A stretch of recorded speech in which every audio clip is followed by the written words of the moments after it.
Yang 3 orang ini yaitu Maulana Izhar, yang mana beliau ini merupakan kakeknya Maulana Sa'ad dari pihak ibu beliau, hadirin. Kemudian Maulana Zubair dan Maulana Sa'ad damat berkatuhum, 3 orang.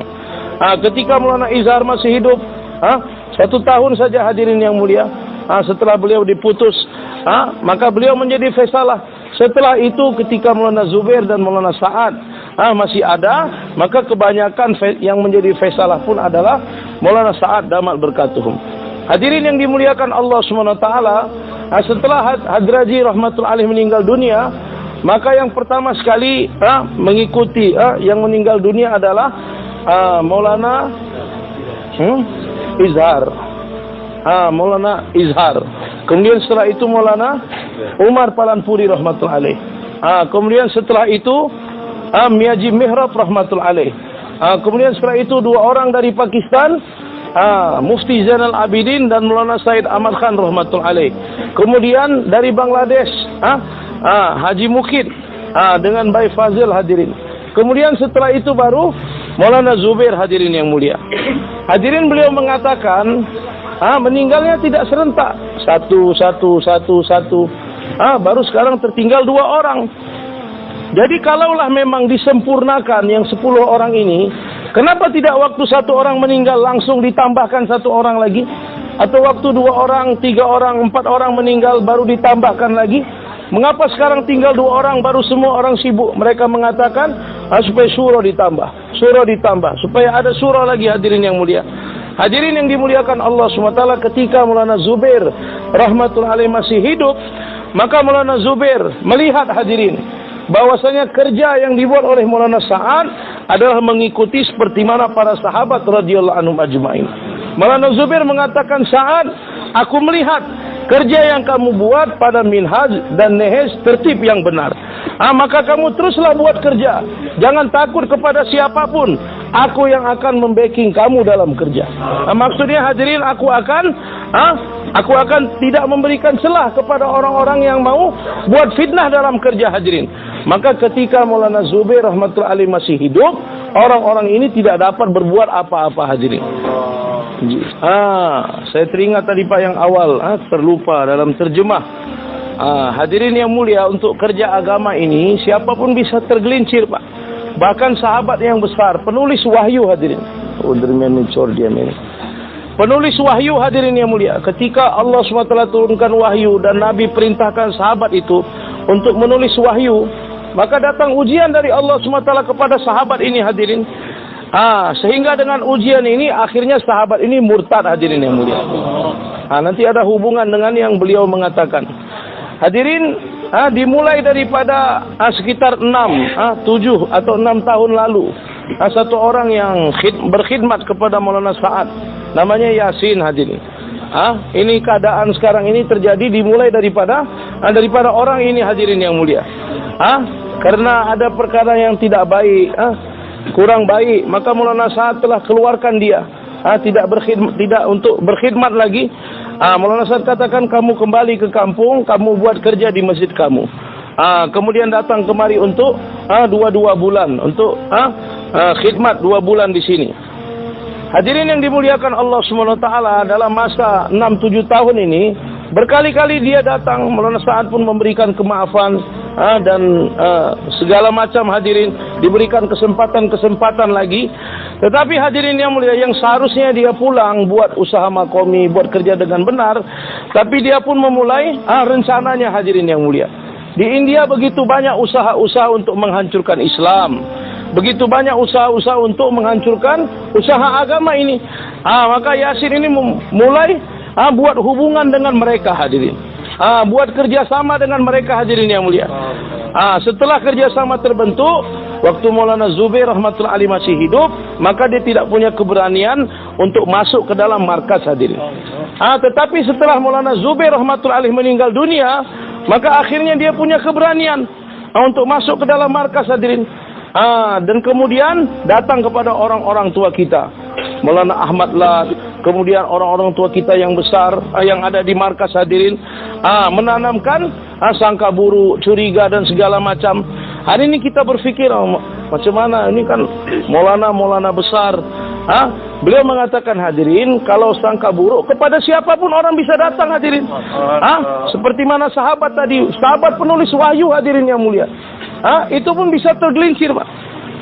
Kita hari ini merasa, ini kok Maulana besar, kenapa bisa juga? Hadirin, kalau sangka buruk perkara ini kepada siapapun bisa datang, hadirin yang mulia. Maka hadirin yang dimuliakan Allah, ini Yasin ini telah buat usaha jumpa kepada orang-orang tua kita, orang-orang lama di markas Nizamuddin, hadirin.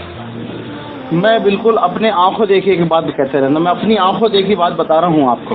Jadi saya memberitahukan ini karena saya melihat dengan mata kepala saya sendiri. किसी की सुनी हुई नहीं बता रहा मैं. Saya memberitahukan bukan saya dengar dari orang lain. पिछले रोज रमजान मुबारक में मरकज निजामुद्दीन में मैं तरतीब में था. Tahun lalu bulan Ramadan saya sedang 2 bulan khidmat di Nizamuddin. मैं वैसे भी दिल्ली का ही रहने वाला हूँ. Sebenarnya saya ini juga orang Delhi. मेरी आखिरत का मसला है. Masalahnya untuk akhirat saya. मौलाना साद साहब मुझे कब्र में नहीं बचा सकते. Maulana Sa'ad tidak dapat menyelamatkan saya di kubur. ना कोई अहमद लाड बचाएंगे. Bukan Maulana Ahmad Lad juga. मेरा ईमान मुझे बचाएगा. Tapi iman saya yang menyelamatkan saya. मैं आंखों देखी बात सच बताऊंगा आपको. Saya melihat dengan mata kepala saya, maka saya menyampaikan perkara yang benar kepada bapak-bapak. ऐसा ग्राउंड बनाया तो मरकज निजामुद्दीन के खिलाफ के बिल्कुल मरकज निजामुद्दीन को बर्बाद करने की प्लानिंग थी. Jadi mereka telah buat rencana, Yasin ini telah buat rencana di sekitar markas Nizamuddin, maksudnya adalah untuk menghancurkan markas Nizamuddin, hadirin. Disiapkan orang-orang, hadirin, orang-orang besar, kemudian pakai baju t-shirt di luar markas Nizamuddin. Beberapa orang keluar berada di sana, kemudian orang-orang 2 bulan pun dipukul, hadirin yang mulia. Sehingga ada yang patah tulang hidungnya, hadirin. Hadirin yang mulia, anak Maulana Ubaidullah rahmatullah alaih, Maulana Abdul Alim, hadirin, yang mengajar di madrasah markas Nizamuddin, hadirin. Maka Yasin datang dengan preman, dari orang yang bertubuh besar. Ketika itu Maulana Abdul Alim keluar daripada markas bersama istri beliau, sudah naik kendaraan. Maka preman ini telah menangkap dia, kemudian telah membawa dia, dibawa ke satu toko, kemudian dipukuli, hadirin yang mulia, sehingga wajah beliau pun berdarah-darah. इतने बड़े बुजुर्ग के बेटे हैं मौलाना अब्दुल अलीम साहब. Maulana Abdul Alim satu orang anak daripada buzruk ulama kita yang besar, hadirin. जिन्होंने दावत का काम पूरे अरब ममालिक में किया है. Yang mana Maulana Ubaidullah telah buat kerja kepada negara-negara di seluruh Arab. हजरत मौलाना साद साहब ने उनसे कहा, कोई बात नहीं मौलाना, सबर करो, अल्लाह इसका तुम्हें बदला देगा. Maulana Sa'ad mengatakan, wahai Maulana, tidak apa-apa, hendaklah engkau bersabar, nanti Allah SWT akan berikan ganjaran yang besar kepada kamu. Yang menjadi muadzin di markas Nizamuddin, hadirin, mungkin kita pernah melihatnya, Syafi, hadirin yang mulia, nama beliau. Maka begitu juga ketika keluar dari markas, ditarik oleh preman, dibawa ke satu toko, kemudian dipukuli, hadirin, sehingga wajah beliau berdarah-darah. Dan setiap orang-orang yang dipukuli, maka mereka diancam, hendaknya kamu menjauh daripada Maulana Sa'ad, hendaknya kalian menjauh daripada Maulana Sa'ad, kalau tidak kami akan membuat seperti ini lagi.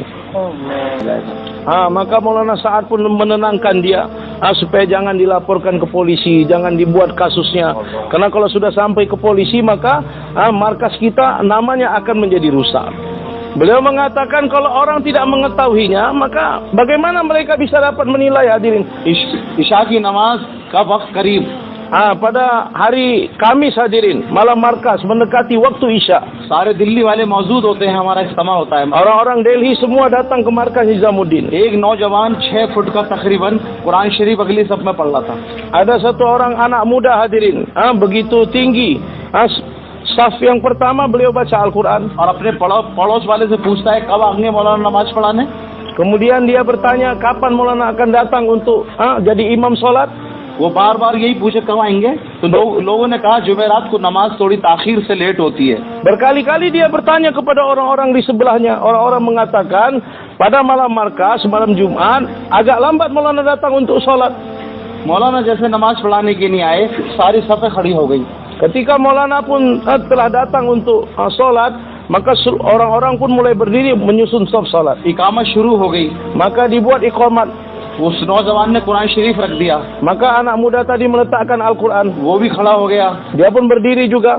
जैसे मौलाना साद साहब दामर बरकातु ने कहा, अल्लाह वो अकबर नहीं कह पाए थे, एकदम उसने जानी हमला कर दिया. Maka ketika Maulana Sa'ad mulai takbir hadirin, Allah, belum lagi ucap akbar, maka dia maju dan mencekik Maulana Sa'ad. मौलाना साहब साहब चारों कोने जहाँ नमाज पे दी Maka Maulana Sa'ad pun terlentang ke belakang. और वो गर्दन सीने पे. Dan dia pun mencekik dari depan lagi hadirin. वो तो दिल्ली वाले मौजूद थे सब. Waktu itu orang-orang Delhi semuanya ada, Pak. क्योंकि हमारा इज्तिमा का दिन था. Karena waktu itu malam Sabguzari kami. वो पूरी दाढ़ी उसने पकड़ रखी. Maka janggut Maulana Sa'ad dicengkramnya semua. फिर उसके सर में दिल्ली वालों ने कौनी मारी यहाँ. Kemudian hadirin orang-orang Delhi pun mulai mengambil dia, Pak, menekannya. उसके हाथ में मौलाना साहब की दाढ़ी के बाल उखड़ के आ गए. Maka dengan tarikan dia, janggut Maulana Sa'ad pun terlepas hadirin. फिर उसको दिल्ली वालों ने पकड़ा. Maka orang-orang Delhi pun menangkap dia. मौलाना साहब ने कहा इसको मारो मत. Maulana Sa'ad mengatakan jangan pukul dia. क्योंकि मौलाना साहब के साथ अल्लाह की मदद है. Karena bersama Maulana Sa'ad ada pertolongan Allah Subhanahu wa taala. क्योंकि दुश्मनों ने दो तरीके से भेजा था. Karena musuh mereka mengirim dengan dua perkara, Pak. या तो ये मौलाना साहब को मार दे गर्दन दबा के. Apakah dia ini berhasil ingin membunuh Maulana Sa'ad? या लोग इसको मार दें तो मौलाना साहब को जेल भिजवा देंगे. Atau orang-orang akan memukul dia supaya dia mati sehingga polisi akan memasukkan Maulana Sa'ad ke dalam penjara. ये दो फिलहाल थी. Ini dua planning rencana mereka, Pak. Maka setelah kami tangkap dia dimasukkan dalam ruangan, maka kami tanya, kamu dari mana, apa maksud kamu, siapa yang mengirim kamu. Begitu banyak perbincangan kami, akhirnya dapat disimpulkan dia adalah kiriman dari orang lain dan diberikan uang yang begitu banyak untuk membunuh Maulana Sa'ad. 4 जानी हमले हो चुके, 4 जानी हमले. Beliau mengatakan sudah 4 kali ada percobaan pembunuhan kepada Maulana Sa'ad. और मौलाना साहब यूँ कहते हैं बस सब्र करो और काम करते रहो. Maulana Sa'ad selalu mengatakan, hendaklah kamu tetap bersabar dan tetaplah buat kerja, Pak. वो कहते हैं अल्लाह से मांगो. Maulana Sa'ad mengatakan doa minta kepada Allah. वो कभी ग्रुप नहीं बनाते. Maulana Sa'ad tidak pernah membuat grup. वो कभी इजाजत नहीं देते कि नेटों पे डालो या अखबारों में निकालो. Maulana Sa'ad tidak pernah memberikan izin kamu masukkan ke internet, berikan kabar ke seluruh dunia, tidak pernah. वो कहते हैं बस काम करो अल्लाह से मांगो. Maulana Sa'ad mengatakan kamu buat kerja saja, minta kepada Allah. 4 जानी हमलों में अल्लाह ने उनकी जान बचाई है. 4 kali percobaan pembunuhan dan Allah Ta'ala telah menyelamatkan Maulana Sa'ad.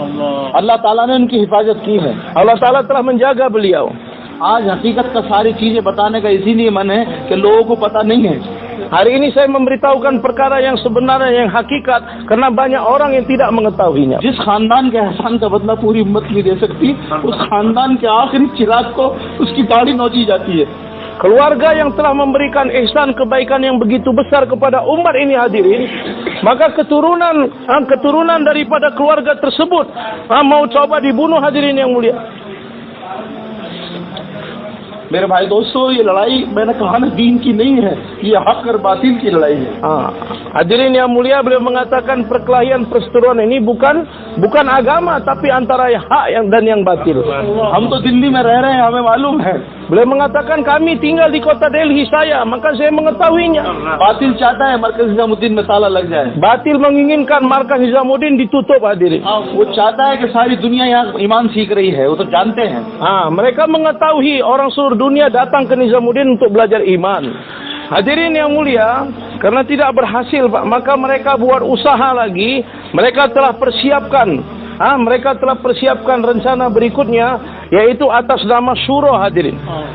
Dan dibuat Syuro ini di Rewin di Pakistan. Kenapa harus dibuat di Pakistan hadirin? Padahal untuk dibuat di Nizamuddin pun bisa juga. Karena orangnya itu juga hadirin Syuro tadi. Kenapa dibuat di Pakistan?